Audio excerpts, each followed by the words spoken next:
há uma batalha na Bíblia entre luz e trevas. Isso é normal, isso não é anormal. A luz sempre vai ser assim, atacada pelas trevas, mas não tem jeito, a luz sempre vai vencer as trevas. A luz venceu as trevas em Gênesis, no começo, que a terra era sem forma e vazia, havia escuridão total, e a luz vence as trevas em Apocalipse, quando Deus destrói todas o inimigo, joga no lago de fogo, e há uma cidade que é iluminada, e eu acho maravilhoso, que ela não é iluminada pelo sol, né? O sol tem data de validade, a estrela, só os cientistas dizem, ela tem data de validade, ela vai apagar um dia.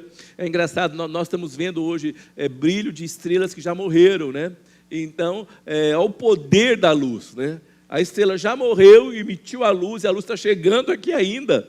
É maravilhoso isso. Então, mas nessa cidade não haverá luz da natureza, né? Porque Jesus vai ser a luz que vai brilhar nessa cidade. Eu fico imaginando como será maravilhoso saber e ver Jesus brilhando. Ele é o sol que vai brilhar nessa cidade. É sensacional. E eu quero começar hoje, eu quero encerrar hoje aqui essa primeira parte, e quero começar com Gênesis capítulo 1, versículos 2 e 3, fala o seguinte. Vamos ler juntos? A terra, porém, estava sem forma e vazia.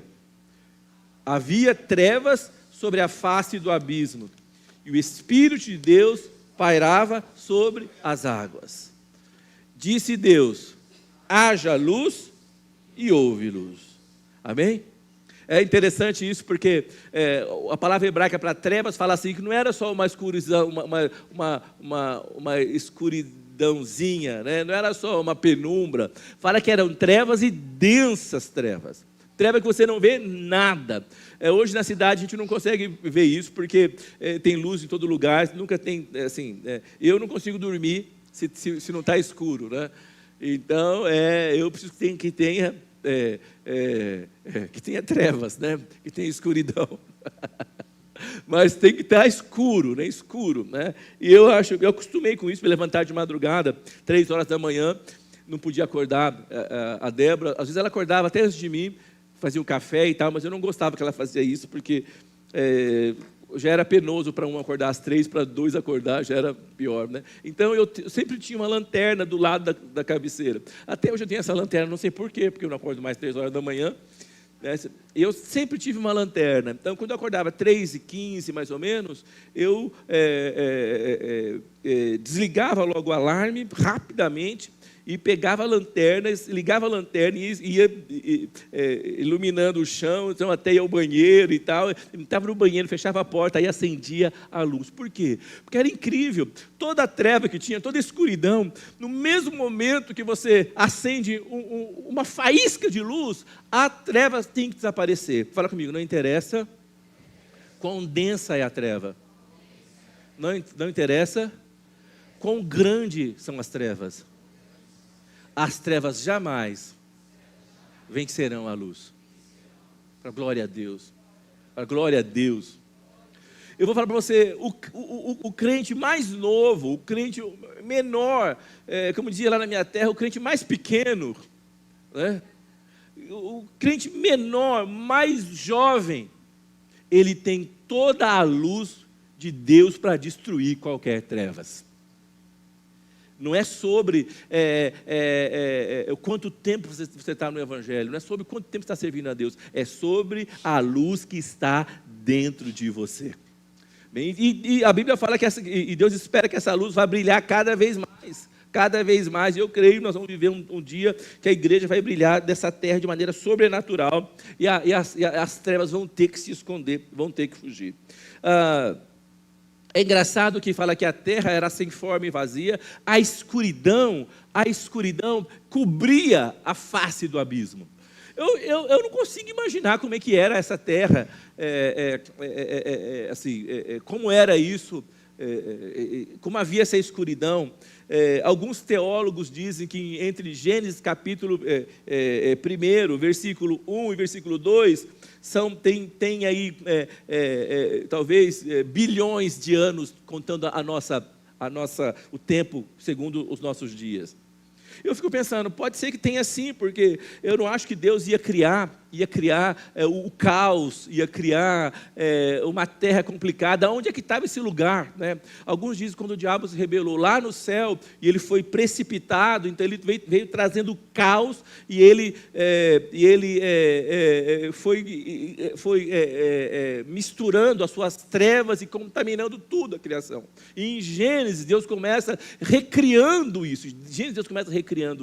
Então, quando chega, eu não sei, né? Alguma coisa aconteceu, e aí, quando chega o momento, as trevas estão cobrindo a terra, e as trevas acham que venceram, e há caos. Eu não sei, acho que aqueles vídeos de ficção científica, né? Eu não sei, se não tem luz, né? Se não tem calor, não tem vida, então aquela coisa absurda. Eu não sei o que era aquilo, o cheiro que devia ter, o som que devia fazer. Ou será que havia som? Será que não havia som nenhum? Porque era morte completa. Mas era terrível, terrível. Mas o Espírito Santo pairava sobre a face das águas. Amém? Fala comigo, o Espírito Santo pairava. Algumas traduções nós ouvimos falar isso, eu não sei se foi o Kenneth Reagan que trouxe isso para a gente, trouxe luz sobre esse aspecto. Fala que o Espírito Santo chocava. Fala comigo, chocava. Fala comigo, estou chocado. Porque o Espírito Santo chocava. É engraçado isso, né? Porque o Espírito Santo diz que chocava. Né? Chocava quer dizer que ele ficava em cima, acima, melhor dizendo, acima de todo o caos. Acima de todo o caos. Esperando algo sobrenatural, algo acontecer. E o que acontece? O que acontece? É quando Deus pega e fala assim. Vamos ler novamente? A terra, porém, estava sem forma e vazia. Havia densas trevas sobre a face do abismo, e o Espírito de Deus pairava sobre as águas. Disse Deus, haja luz e... Fala comigo. Disse Deus, haja luz e houve luz. Então o Espírito Santo, ele estava esperando essa palavra, chocando isso, gerando isso. E a Bíblia fala isso, Deus fala isso, que Ele vela sobre a sua palavra para cumprir. Ele vela, Ele choca, Ele espera, Ele nutre, Ele fica parado, esperando uma palavra para entrar em ação. Então fala que o Espírito Santo estava esperando, e Deus fala, haja luz. E aconteceu o quê? Fala comigo, haja luz e... Não fala, assim, não teve conversa. As trevas não falaram, espera um pouquinho. As trevas não falaram, não, espera, eu estou no banheiro. Não falaram nada disso. Falou, haja luz e houve luz no mesmo momento. Aí eu imagino que coisa sensacional e maravilhosa. É engraçado isso. Deus não opera onde não há luz. Deus não opera nas trevas, nós precisamos experimentar isso, experimentar a luz. E a palavra de Deus, ela vai combinada com o Espírito Santo, ela vai ter um efeito explosivo e criativo. A minha pergunta será que o Espírito Santo ainda hoje não está esperando que eu e você possamos usar a palavra dele, de Deus, para criar uma nova realidade? O irmão veio falar comigo sobre a questão aqui que nós oramos sobre o bairro e como que está difícil a cidade de São Paulo, como aumentou pessoas em situação de risco, criminalidade, como aumentou pessoas, usuários de crack, como está difícil.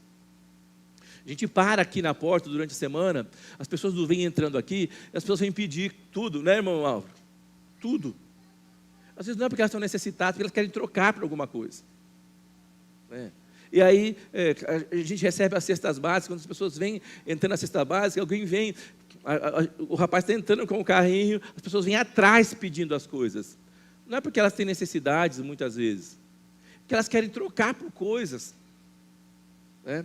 E aí eu fico olhando, e ele estava perguntando, pastor, o que a gente pode fazer? Eu falei para ele, irmão, tem casos hoje, a gente sabe disso, isso aconteceu na Costa Rica, aconteceu na Guatemala, e aconteceu que em Goiânia, havia lugares de extrema criminalidade, droga, assassinato, violência.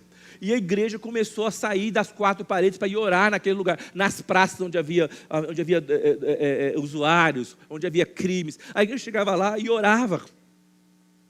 Se arrependia pelo pecado das pessoas, se arrependia pelas coisas, orava, clamava e orava, e orava, e orava, e a criminalidade daquele lugar desaparecia.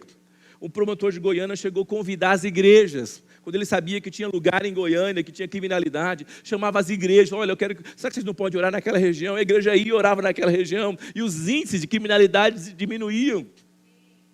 Então, quando houve o avivamento em Pensacola, e Deus começou a mover em Pensacola, não havia presos nas cadeias.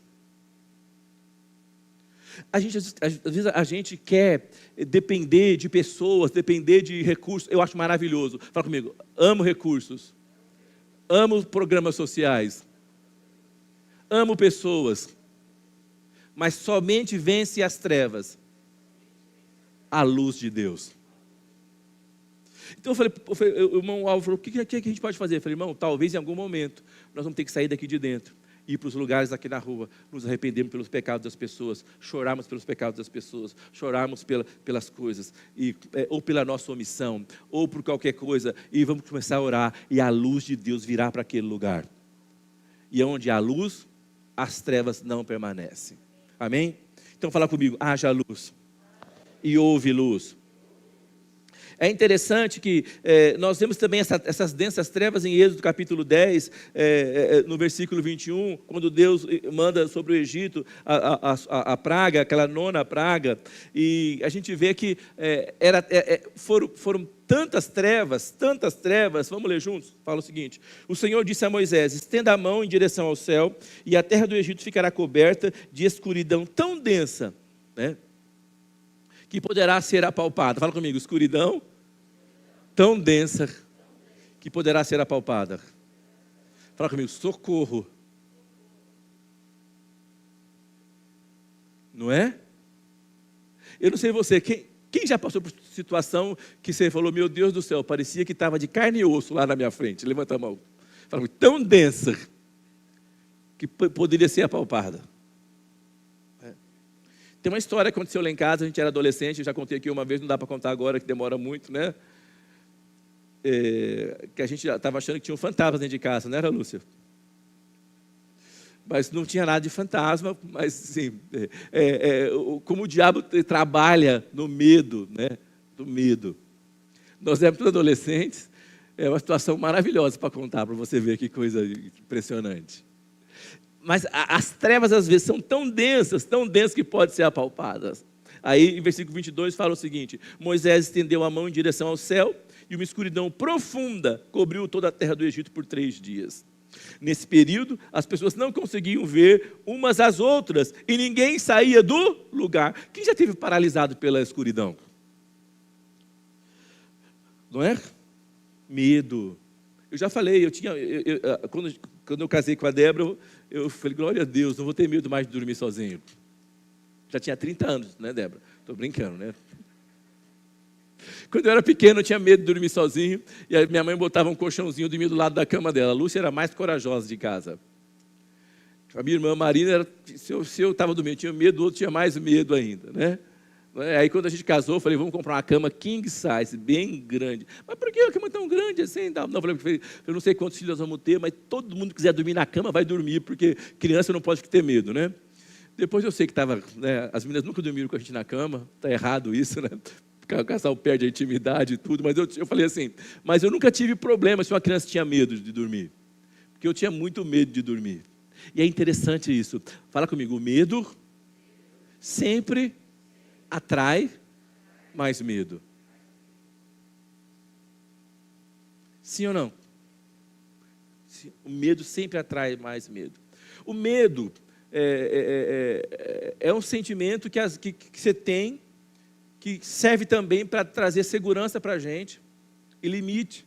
Mas quando o medo exagera, o medo, o Henry Nouwen fala isso, que o medo, quando você perde o controle e o medo toma o controle, é como um rio que sai do seu leito. O rio ele serve para irrigar as plantações, irrigar a natureza, mas quando o rio sai do seu leito, ele leva destruição e arranca tudo.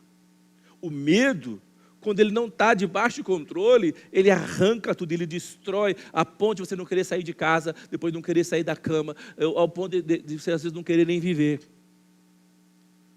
Então fala comigo, o medo sempre atrai mais medo. Mas uma coisa interessante, fala que as trevas eram tão densas que ninguém podia, eles não conseguiam enxergar um ao outro, tropeçar, ficaram paralisados. Não podiam enxergar um ao outro. Mas, vamos ler a palavra seguinte. Mas, onde viviam os israelitas, havia luz como de costume. Amém? Fala comigo. A luz de Cristo é uma herança e um direito do povo de Deus. Então as trevas vão existir, mas as trevas não vão prevalecer contra a luz de Deus na sua vida, na minha casa, na igreja. As trevas não vão prevalecer, as trevas vão ser derrotadas. Também diz quando Jesus morre na cruz, quando ele está sendo crucificado, em Marcos capítulo 15, nós lemos isso, né? Versículo 33, fala o seguinte: ao meio-dia desceu sobre toda a terra uma escuridão que durou 3 horas. Por volta das 3 da tarde, Jesus clamou em alta voz, Eloi, Eloi, lama sabachthani, que quer dizer, meu Deus, por que me abandonastes? É interessante, quando as trevas chegam, elas isolam a gente. A gente não consegue enxergar o futuro, não consegue enxergar a realidade, a gente não consegue enxergar uma saída. Uma coisa que Deus tem falado comigo, e eu tenho procurado desenvolver isso, e não foi muito facilmente, é que junto com todo o problema, Deus sempre vai colocar uma solução. Fala comigo, sempre haverá uma solução para todo o problema. E o meu sogro um dia pregou, e ele falou isso, que como Deus coloca pistas, eu lamento que a gente não tenha essa mensagem gravada dele. Pistas em lugares assim, escapes em situações. Então, eu não sei como é que você está vivendo. Provavelmente, se você está na luz, você vai ter guerra, vai ter luta contra as trevas. É normal isso, não estranhe. Não estranhe. Eu estranho você se não estiver tendo luta. Que provavelmente as trevas estão te engolindo. Mas você precisa ter luta. Lutar para poder vencer e expulsar as trevas. Então Jesus estava se sentindo abandonado por Deus, porque Ele carregou sobre si todo o pecado da humanidade, de todos os homens que já existiram na terra, e daqueles que ainda existirão. Ele carregou sobre si toda a sua maldade, toda a sua desobediência, todo o seu erro, todo o seu pecado, ele carregou. Então ele estava carregado de tudo isso. E é interessante, eu acho que a primeira coisa, eu quero falar 3 coisas que as trevas produzem. A primeira coisa chama engano. Fala comigo, engano. As trevas produzem engano. Você acha que está certo? Você não concorda com ninguém? As pessoas chegam para você, falam para você, eu não sei você, mas assim, às vezes eu estou errado, assim, poucas vezes, né? Aí a Débora ou as minhas filhas vêm e falam comigo, e eu não quero aceitar. Eu sei que eu estou errado, não é? Sim ou não? Não sei vocês, talvez vocês nunca passaram por isso, né? Você sabe que está errado. Ou você sabe que você poderia ter feito melhor. Mas você não aceita. porque você é orgulhoso, ou porque você não quer aceitar e tal. Mas eu quero falar para você o seguinte, que você está rodeado, e naquele momento, seu coração, por trevas de engano. Você está enganado, você precisa aceitar. João 3, capítulo 3, versículo 19, fala sobre a luz, né? A luz de Deus veio ao mundo, mas as pessoas amaram mais a escuridão do que a luz, porque os seus atos eram maus. Fala comigo, as pessoas escolheram as trevas, a luz. Elas sabiam de Jesus, elas viram os milagres, elas sentiram, mas elas escolheram as trevas. Então nós precisamos fazer as escolhas certas. Em versículo 20 fala o seguinte: quem pratica o mal odeia a luz e não se aproxima dela, pois teme que seus pecados sejam expostos. Deus vai expor a nossa maldade. E versículo 21 fala: mas quem pratica a verdade se aproxima da luz, para que os outros vejam que ele faz a vontade de Deus. Eu estava aqui pensando e meditando hoje, durante o louvor, e repassando coisas dentro do meu coração. E eu vou contar uma coisa para você. Tem coisas que você sabe que Deus está falando com você. Não tem que ser nenhum Einstein para descobrir. Você sabe. Vira para o seu irmão. Faz assim para ele, ó. Não faz cara bonita, faz cara feia assim. Você sabe. Faz uma cara feia assim. Franze assim, ó. Você sabe.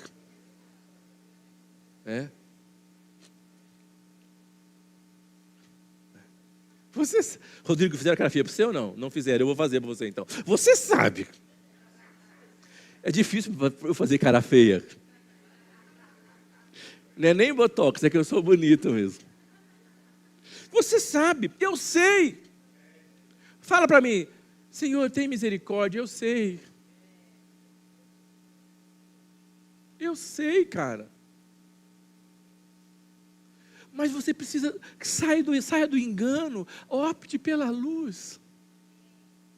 Eu quero fazer melhor. O que o engano faz? O engano faz com que a gente desconsidere os absolutos da palavra de Deus. Eu falei para você, né? E a gente quer ver uma vida mais fluida. Sim ou não? A gente tira os limites, né, Ana Luísa? A gente tira os limites. Mas é tão tênue. E nós temos que procurar. E é interessante, não é só isso, diz que a nossa vida é uma luta contra as trevas e contra a luz. Nós precisamos disso. Então fala comigo, Senhor, me ajude, que brilhe com a sua luz, meu coração. Eu acho que a gente vai chegar, eu estou querendo ir esse ano, ir na Rua Azusa, onde começou o avivamento em 1904. E diz que o que acontecia com as pessoas na Rua Azusa é que quarteirões antes delas chegarem, ela já caiu confessando os próprios pecados. Quarteirões antes. O primeiro lugar que a segregação racial, que pretos e brancos não iam à mesma igreja, nem oravam juntos. O primeiro lugar que pretos e brancos começaram a orar juntos, chorar juntos. A luz da presença de Deus denunciou o racismo, o preconceito. Ninguém precisou pregar nada de igualdade social, de justiça social. Não havia entre eles necessitado pobre, eles cuidavam uns dos outros. Porque a luz de Deus brilhou dentro do coração deles. Isso foi incrível.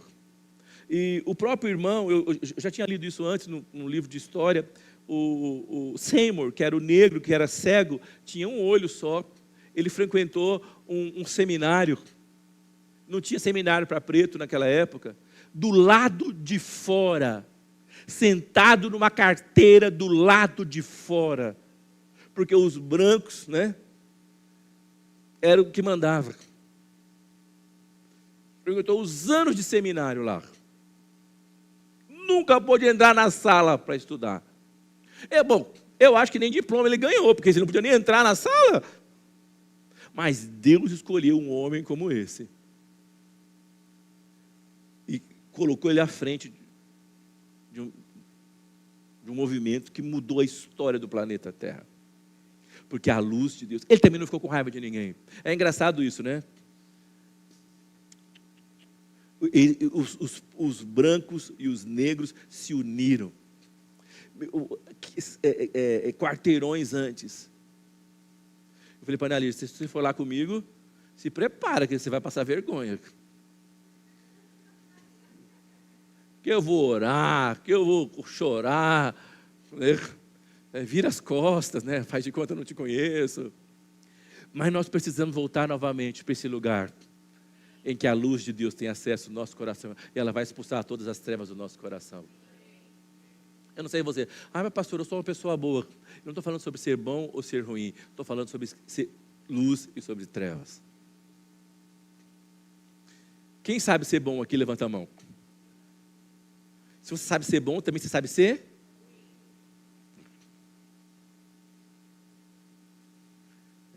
Quem aqui pode falar para mim de todo o seu coração que às vezes escolhe ser ruim? Levanta a mão.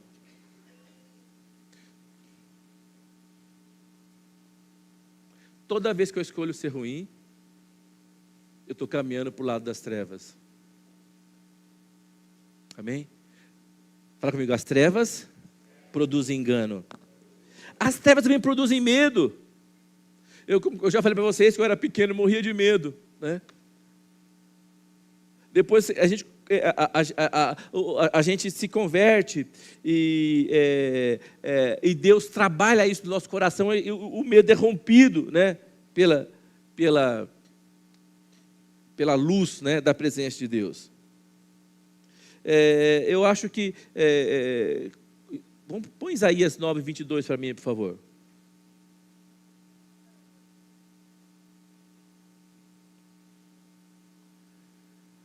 Fala, Isaías 9:22. Fala, o povo que caminhava em trevas viu uma grande luz, sobre os que viviam na terra, da sombra da morte raiou uma luz. Isaías 9:22. Então, procura aí, eu devo dar uma notada, Google aí, vê se é 21, sei lá. Me ajudem aí quem está com... O povo que caminhava em trevas viu uma grande luz. Sobre os que viviam na terra da sombra e da morte, raiou uma luz. Aqui está falando sobre Jesus. Quando Jesus estabelece o seu ministério em Cafarnaum. 9:2.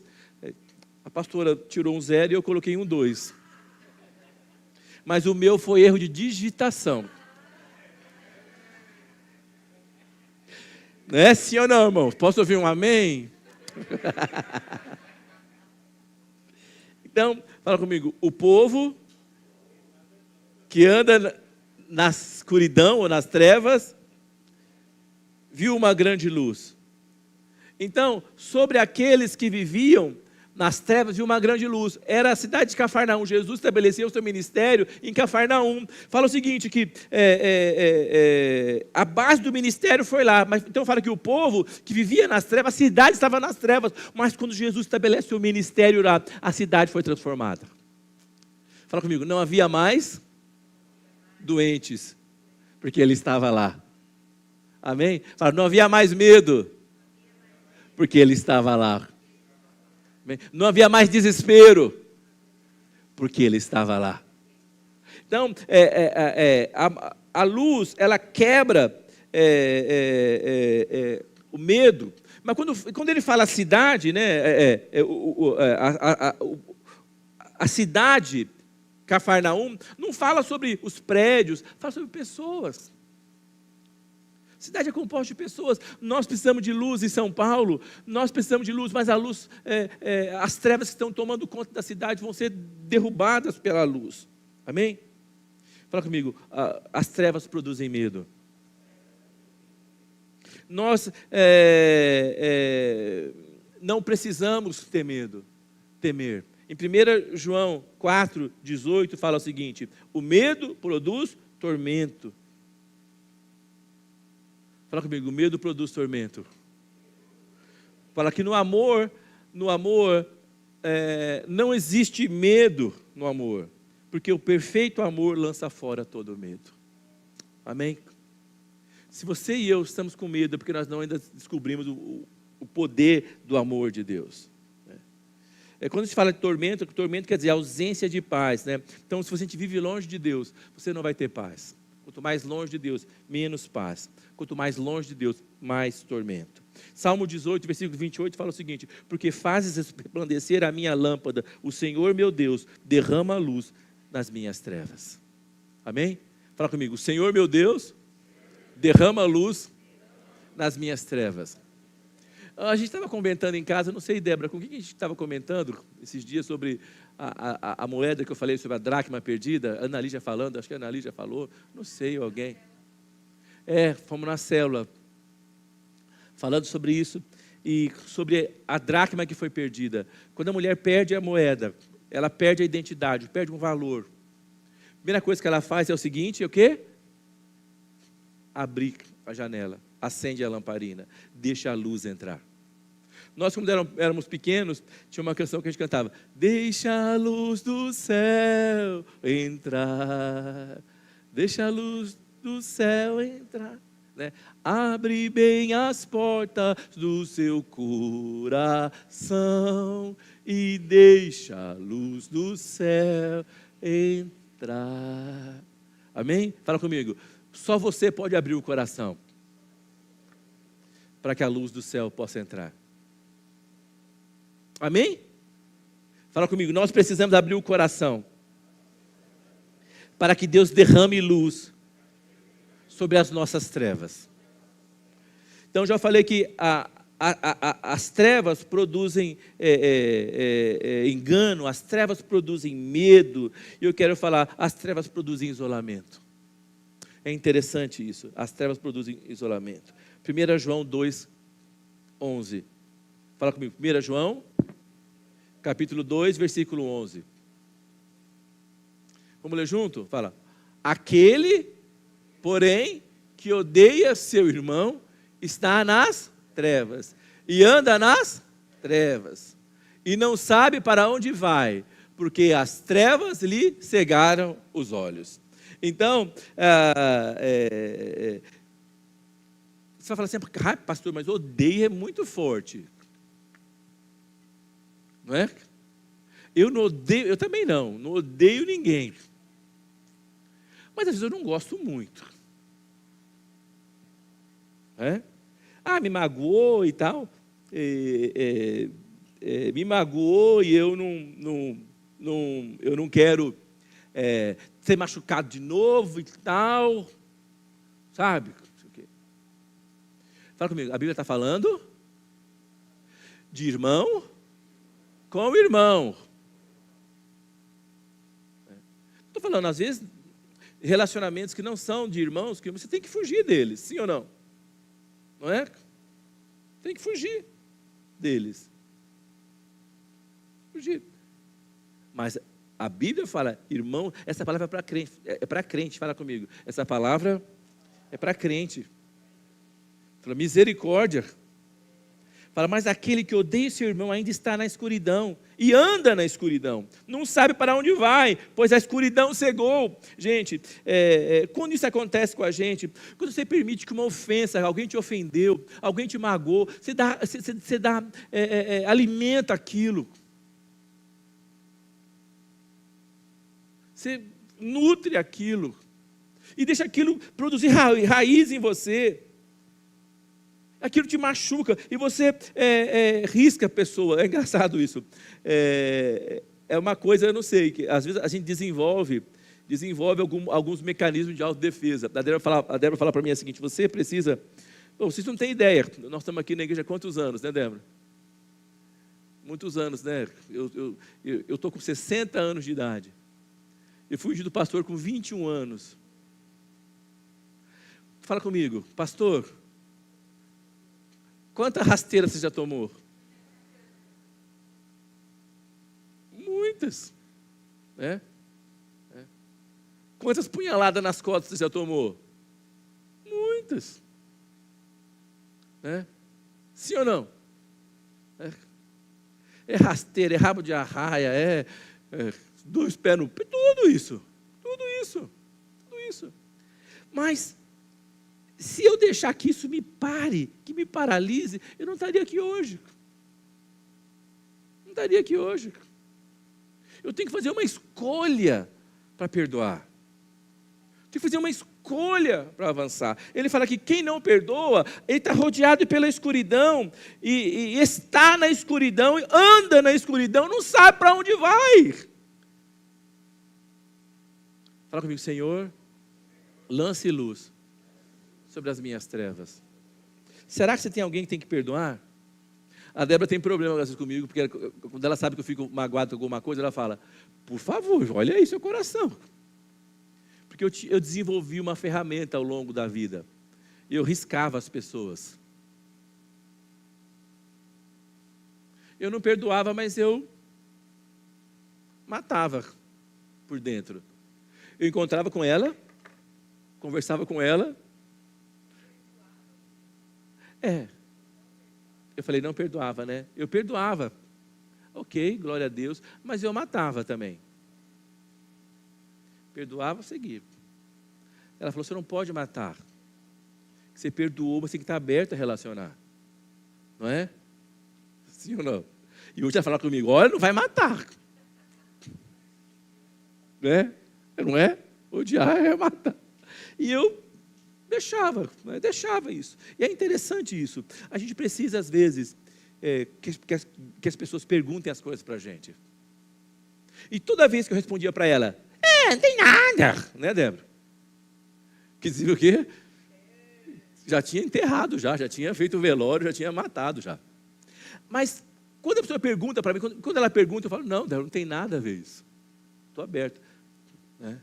Mas eu não posso ficar nervoso se ela checa comigo isso toda hora. Não é? Se ela checa... A gente tem que conferir. As trevas não podem tomar o lugar dentro do nosso coração. Outra coisa, será que eu ainda não vou tomar nenhuma flechada daqui até eu morrer? Nenhuma rasteira? É lógico que eu vou. Mas eu vou fazer uma escolha de perdoar e de avançar e de prosseguir. Porque quem não perdoa, quem não avança, as trevas o isolam. As trevas o isolam. 2 Coríntios 4:4 fala o seguinte, o Deus deste mundo cegou a mente dos que não creem, para que não consigam ver a luz do Evangelho. Nós precisamos ter o coração aberto. Precisamos avançar. Amém? Quero encerrar. Quero ler um texto com vocês. Projeta para mim, por favor, Mateus capítulo 6. Nós vamos ler do 21 a 23. Vamos ficar em pé, irmãos. Antes disso, eu quero fechar um pouco aqui o que a gente...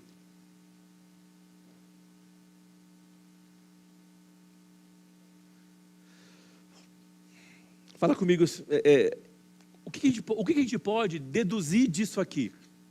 Primeira coisa, nós não estamos brincando. Fala comigo, não estamos brincando. Nem tão pouco as trevas estão. Amém? Acho triste ver crente brincando de Halloween. Um tempo desse eu vi uma moça postou no Instagram a empresa de Halloween. E ela pintou uma cara de... Um dia ela estava uma cara de palhaço, assim, aquele palhaço que assusta. Outro dia ela pintou com a boca com sangue, assim, e assim, ó. Era crente. Porque eu não sei o que mais que é. Cantava, dançava para Jesus. Fala comigo, as trevas não estão brincando. A gente não pode brincar com as trevas. As trevas são reais, fala comigo. Elas produzem engano, medo, isolamento, cegueira. Outra coisa, desde Gênesis até Apocalipse, A mensagem é clara: a luz sempre vence as trevas. Amém? Fala comigo, glória a Deus. A luz sempre vence as trevas. As trevas só existem até que a luz se manifeste. Elas não resistem à presença de Deus. Elas não permanecem quando a luz chega. Então, nós precisamos esse ano nos expormos à luz de Deus e à luz do Evangelho. Amém? Vamos ler Mateus 6, por favor. Onde o seu tesouro... Vamos ler juntos? Onde...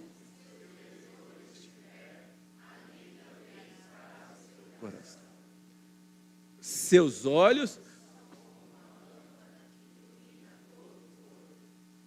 Quando os...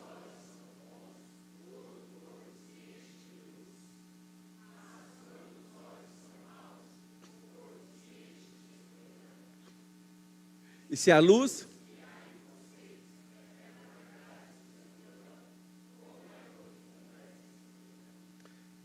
Não há tristeza ler isso, não dá, gente?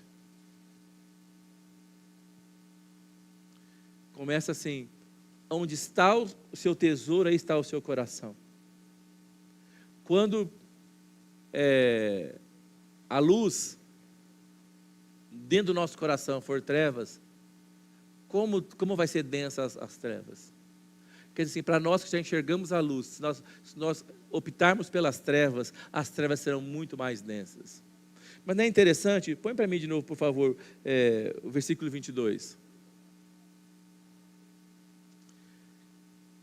Seus olhos são como uma lâmpada que ilumina todo o corpo. Quando os olhos são bons, todo o corpo se enche de luz. Então, é o seguinte... Fala comigo, quem controla se haverá luz ou trevas dentro do coração é o próprio homem. É você que controla se vai ter luz ou trevas. Olha só, fala que os olhos são a janela da alma, não é isso? Os olhos, são seus olhos que vão dizer que se você vai receber trevas ou luz. Quer dizer, se você virar os olhos para as trevas vão entrar para dentro de você. Mas olha como está conectado com o coração. Olha o que deseja o seu coração, dentro da sua alma, vai mirar o seu corpo, os seus olhos, os seus pés, para aquilo que você quer. Fala comigo, primeiro nasce no coração.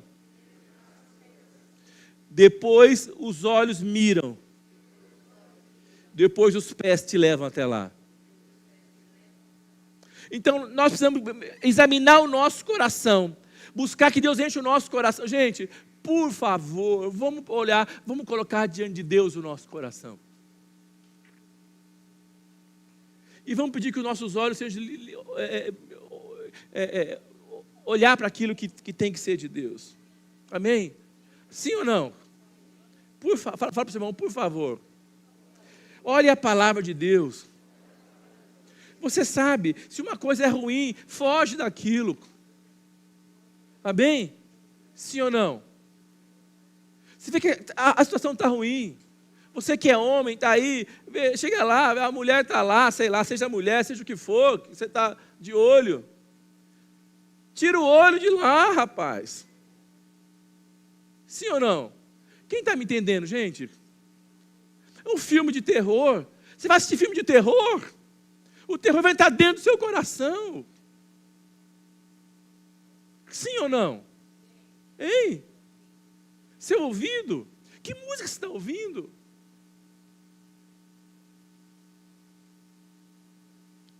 As trevas vão estar dentro. Isso não tem nada demais. Eu sinto muito se você pense assim. Eu falei isso, falo isso em casa, nós estamos falando isso. A Bíblia fala que nós devemos fugir da aparência do mal. Quer dizer que nós não temos somente que ser bons, nós temos que parecer bons. Se uma coisa que eu estou fazendo parece ruim mesmo, não, meu coração está aqui. Estou lá no samba com todo mundo, mas meu coração está intacto. Quando eu era jovem, tinha uma irmã numa igreja aqui perto, a gente era todo adolescente, a gente ia orar com ela. Ela falou assim, meu coração pertence a Jesus. Ela falou, ela falava assim, Deus não é comprador de miúdos, Ele quer o inteiro, não quer só o seu coração. Né? Meu coração é pertence, Ele quer tudo. Então nós precisamos ter o coração presente a Deus. Você é mulher também. O que você, onde está olhando o seu coração? O que está no seu coração? Aquele cara, aquele não sei o quê, ele gosta de mim. Faz uma cara para a mulher assim, ó. Torce o bico assim, ó. Tá, acorda. Fecha os olhos para as trevas. Amém? Dentro da sua casa, no relacionamento. Gente, nós precisamos fazer o que é certo. Nós lemos aqui, se os seus olhos forem maus, as trevas vão entrar dentro do seu coração. Sou eu e você. Nós precisamos mirar o nosso coração naquilo que Deus tem para nós. Fala comigo, isso é uma guerra. Todos os dias. Amém? Mas que bom que nós estamos aqui. Esse é um lugar para a gente que precisa da graça e da misericórdia de Deus. Amém? Essa casa não é uma casa de gente perfeita. Não. Aqui são de vasos que foram quebrados. E Deus está aqui conosco. Isso é maravilhoso. Amém? Então, põe a mão no seu coração. Pense essa manhã.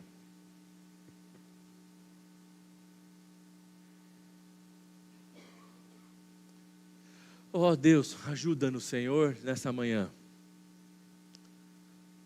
A entender o que são trevas aqui, o que não é trevas.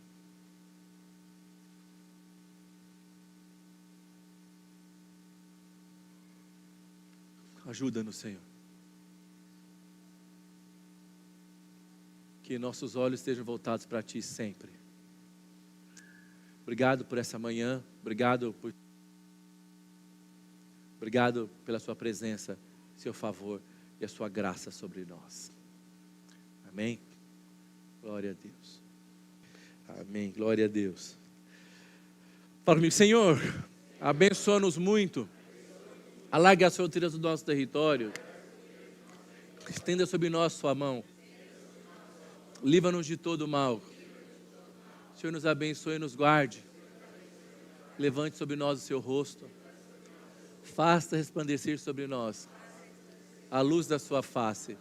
Que o Senhor nos dê a sua paz. Com essas palavras, nós tomamos a bênção de Deus sobre a nossa vida, nossa casa, nossa família, sobre essa casa de oração, sobre esse bairro e cidade, sobre esse estado e, acima de tudo, pomos a bênção de Deus sobre essa grande nação que é o Brasil. Amém? Deus te abençoe. Até quarta-feira, se Deus quiser.